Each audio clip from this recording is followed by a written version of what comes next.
Just over a half an hour ago, the Bureau of Labor Statistics released last month's data, and investors are closely examining the results ahead of the opening bell. Here's what we've learned so far. Employers added 143,000 jobs in January, and the unemployment rate fell from 4.1% to 4%. Now, to dive deeper into these numbers, giving us the first look at the labor market in 2025 is Amy Glaser, Senior Vice President at Adecco. Amy, it's great to have you. Thanks, Trinity. My pleasure. So what's your immediate reaction to the January jobs numbers so far? I think it continues to reflect a steady and stable market. There was quite a bit of noise in the January report as well. We had significant weather impacts with the wildfires and the Arctic blast, a little bit of calendarization with the timing of the new year. So I don't know that it's a great barometer as to what's to come, but it does highlight that we continue to see resiliency in the market and employers are still hiring and adding jobs. And would you say that did they meet or exceed or fall short of the expectations based on what Adecco has been seeing? I think it's right in line with what we've been seeing. You know, the weather is always something nobody can predict, and it really impacted different areas of the country. So I live in Florida, so we had a great January here, but I know pockets of the Northeast, the West Coast were significantly impacted. And I think that's reflected in the report and what we saw on the ground as well. And which industries saw the most job gains, and what were there any surprises in today's report, do you think? No real surprises. We continue to see healthcare flourish. We will for months and years to come with the amount of baby boomers retiring and the aging workforce. Healthcare will be white hot. We did see an uptick in retail as expected, kind of with returns after the holiday season. Hospitality continues to be hot. You know, it's funny, we're sitting here in February and I'm getting notices about signing up for summer camps for my kid and vacation travel. So employers are already gearing up for hospitality in advance of the summer surge. Now, while the overall job number is the big headline here, the unemployment rate can also play a pivotal role in Fed policy. So what is the Fed looking for here?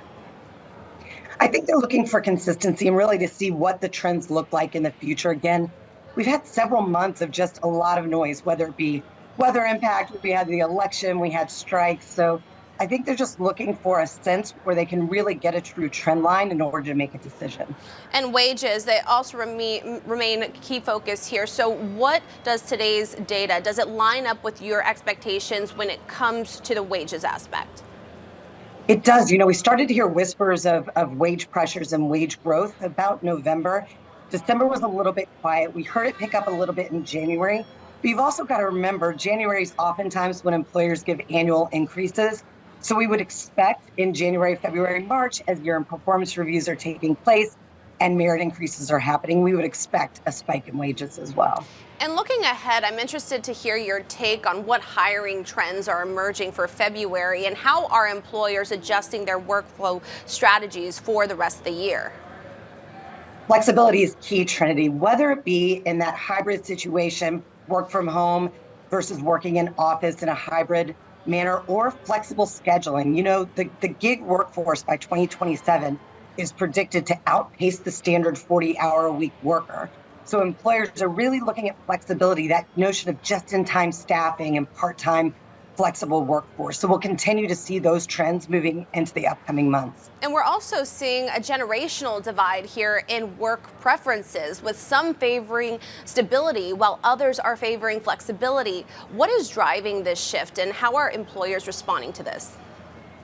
Absolutely. You know, Trinity, for the first time in history, we had 5 generations in the workforce, all with different varying needs. I'm a Gen Xer, and a lot of folks in my generation now not only may be dealing with childcare, but also elder care with the aging workforce, same with the millennial workforce. So employers are really having to be flexible to adapt and attract all types of generations and ensure a great place in work environment. I do want to talk to you about the concept of just-in-time staffing, and this demand is growing. What is fueling this trend, and what does it mean for both the broader business landscape, but for workers as well? Yeah, it's driven by 2 things. One, from an employer perspective, productivity is key. Whether it be through automation, artificial intelligence gains, productivity is really what they're looking forward to. And that's driving a piece of trying to reduce overtime and really just trying to bring in staff when they need it and adjust for peaks and valleys. On the flip side, you've got the candidate and the associate and the employee who wants that flexibility. They want to be able to drop their kids off at school, take care of aging parents. My son's going to be Generation Beta, and I've got a son that's Gen Alpha, and they really are just looking for. They want to make an impact. They want a purpose at work, but they want flexibility and freedom, and want to enjoy other things as well. So I think it's both from the employer and the employee side driving that need for flexibility. There's also been a rising interest in trade careers, with more hiring straight out of high school. What's behind this movement, and how is Adecco supporting this talent pipeline? Yeah, great question. We're seeing a lot of candidates in high school interested not in that traditional career college, not that traditional college path, but also in a career path.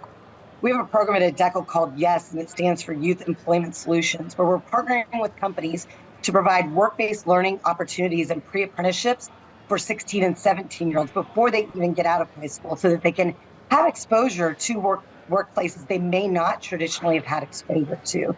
We're going to continue to see this need for upskilling and reskilling again as the baby boomers retire, specifically in industries like the automotive sector. Amy, we have about 30 seconds left, but I do want to get your take on how AI is transforming the workplace. What skills are most in demand right now, and how should both workers and employers adapt to this evolving job market?